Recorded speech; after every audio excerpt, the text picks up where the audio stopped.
Le JT Foot Mercato avec Parions Sport en ligne. Avec le code FM15, profitez d'un bonus de bienvenue de 85€ plus 15€ sans dépôt sur Parions Sport en ligne.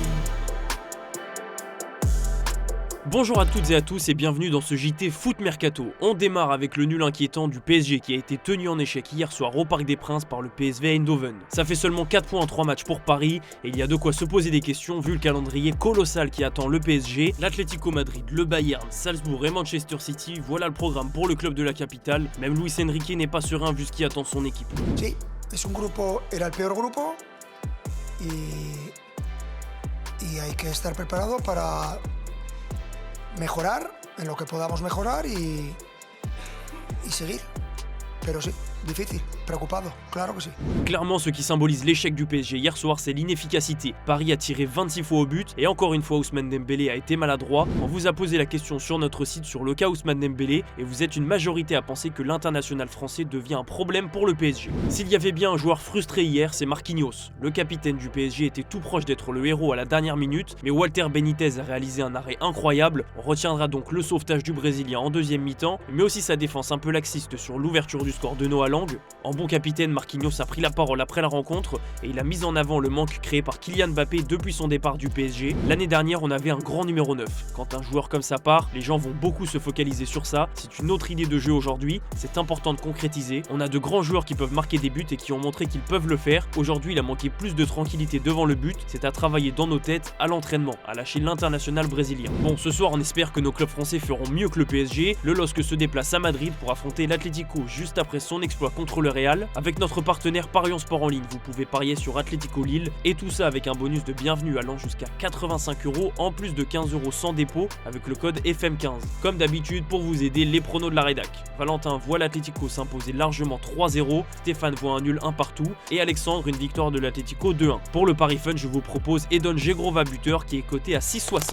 En tout cas, du côté lillois, on portera une attention particulière à Antoine Griezmann qui a encore été décisif la semaine dernière. Bruno Genesio sait qu'il faudra se méfier de l'attaquant français, même s'il ne compte pas lui réserver un traitement particulier. Après, Antoine est une légende parce que d'abord c'est un très grand joueur, mais aussi de par ce qu'il dégage en tant que personnalité.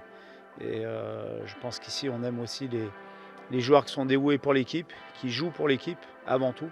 Et c'est le cas d'Antoine, avec bien sûr un talent individuel exceptionnel, mais au service de l'équipe. Juste avant Lille, c'est Brest qui va viser l'exploit. Après leur 6/6 déjà incroyable, les Brestois vont tenter de faire tomber le Bayer Leverkusen qui a aussi gagné ces deux rencontres. Évidemment, la marche est très haute, mais Eric Roy, l'entraîneur breton, croit à l'exploit comme il l'a expliqué en conférence de presse. On a essayé de trouver des axes un peu faibles de cette équipe, ce n'est pas facile. Il y a des choses sur lesquelles on va essayer d'appuyer en espérant avoir plus de réalisme sur le dernier match. Il sera important de capitaliser quand on aura l'opportunité d'être dans le camp de l'adversaire. On aura besoin de qualité, d'engagement, d'enthousiasme, un tas de choses qui peuvent faire que ce match peut être différent. On sait que de temps en temps, sur un match, on peut se sublimer et obtenir un résultat inimaginable, a déclaré Eric Roy. Petit détour par le sud de la France où la victoire écrasante de l'OM contre Montpellier a laissé des traces. Michel Darzacarian a été limogé après la rencontre. On connaît son successeur depuis hier, c'est Jean-Louis Gasset. À 70 ans, le fils du créateur du club reprend du service et a décidé de sortir de sa retraite pour aller aider son équipe de cœur qui est très mal en point en championnat. Quand je vois le club souffrir, je n'avais pas le droit de ne pas venir. Pas dans mon club, je suis chez moi ici. Ça va être dur, mais on va y arriver.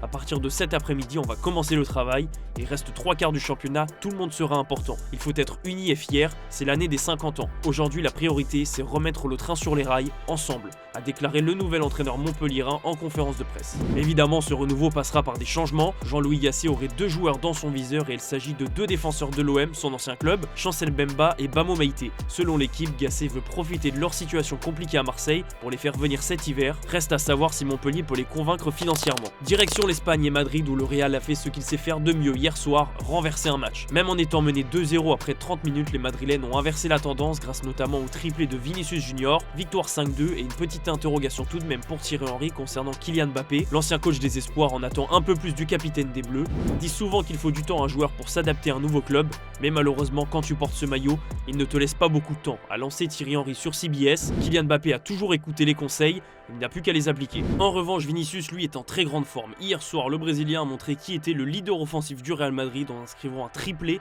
alors que Dortmund menait 2-0, de quoi justifier encore un peu plus son très probable ballon d'or qu'il devrait recevoir lundi prochain. Thierry Henry est séduit par les performances de Vini, comme il l'a expliqué à l'antenne. Je ne sais pas pourquoi vous êtes encore surpris par le Real Madrid. J'ai déjà vu cette première mi-temps et j'ai vu la seconde mi-temps et j'ai déjà vu ce résultat encore et encore. Je suis surpris que vous soyez surpris. Depuis le départ de Karim Benzema, le Real Madrid et l'équipe de Vinicius, il est l'homme clé. Au Real Madrid, ce qui est sûr, c'est que Mbappé est très bien intégré parce que les conseils, c'est lui qui en donne. On avait vu une belle scène avec Vinicius Junior le week-end dernier où Mbappé lui expliquait de plus tenter sa chance. Résultat, le Brésilien finit par marquer. Hier, c'est Jude Bellingham qui a été maladroit et c'est à l'image de son début de saison puisqu'il n'a toujours pas inscrit le moindre but. L'international anglais préfère en rire et il a posté sur Instagram qu'il allait travailler sa finition aujourd'hui à l'entraînement. Réponse de Mbappé, ça va venir très vite, ne t'inquiète pas. C'est ce qu'on appelle un comportement de leader. Quoi qu'il en soit, le Real Madrid est revigoré après cette magnifique victoire contre Dortmund et il va falloir conserver cette euphorie parce que samedi c'est classico. Le problème pour Carlo Ancelotti, c'est qu'il va devoir faire sans deux titulaires plus qu'importants. Rodrigo est sorti sur blessure hier soir et The Athletic nous a déjà confirmé qu'il serait forfait pour le choc contre Barcelone ce week-end. Dans le même temps, c'est Thibaut Courtois qui est de nouveau gêné par son corps. Le gardien belge souffre d'une blessure à la jambe gauche, a annoncé le Real Madrid dans un communiqué. Visiblement rien de grave, ni pour Rodrigo ni pour Courtois, mais ça fait quand même beaucoup pour le Real qui a absolument besoin d'une victoire pour revenir à la hauteur de son rival catalan. Le Barça de son côté doit d'abord se concentrer sur la Ligue des Champions. Ce soir, les Blaugrana reçoivent le Bayern Munich, un choc énorme entre deux des équipes les plus séduisantes de ce début de saison. Et ce match, c'est un peu le rendez-vous des ex, avec Hansi Flick et Robert Lewandowski qui vont retrouver le Bayern. Et justement, Joshua Kimmich a été interrogé sur une possible arrivée en Catalogne. Pour lui, c'est utopique, mais pas encore à exclure. On ne peut pas faire l'erreur d'écarter des choses. Je n'y pense pas maintenant, mais dans la vie, on ne peut rien exclure, a déclaré l'international allemand en conférence de presse. Sur le papier, un milieu de terrain Kimmich, Pedri et Gavi savent du rêve. En attendant ce soir, ils ne porteront pas le même maillot. On vous expliquait lundi dans le JT que Dimitri Payet était dans une sale période avec Vasco de Gama, et bien tout se confirme. D'après la presse brésilienne et plus précisément TNT Sport, l'ancien joueur de l'OM pourrait voir son contrat être rompu. Le club n'est pas du tout satisfait de ses performances et même si son bail doit se finir en juin 2025, il pourrait partir plus tôt que prévu. D'ailleurs, l'été dernier, Payet avait songé à quitter Vasco de Gama, mais finalement l'arrivée de Philippe Coutinho l'a convaincu de rester. Quelques mois plus tard, la situation a bien changé et à 37 ans, ça devient de plus en plus difficile d'y voir clair pour l'avenir de Payet.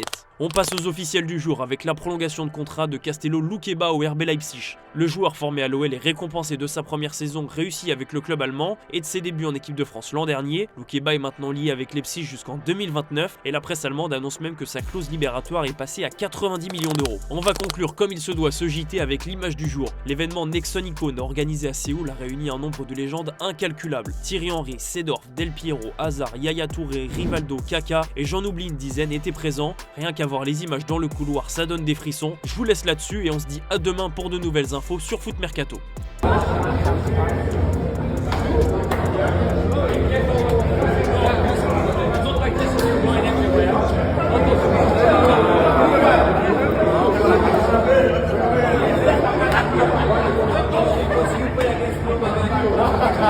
Río Buen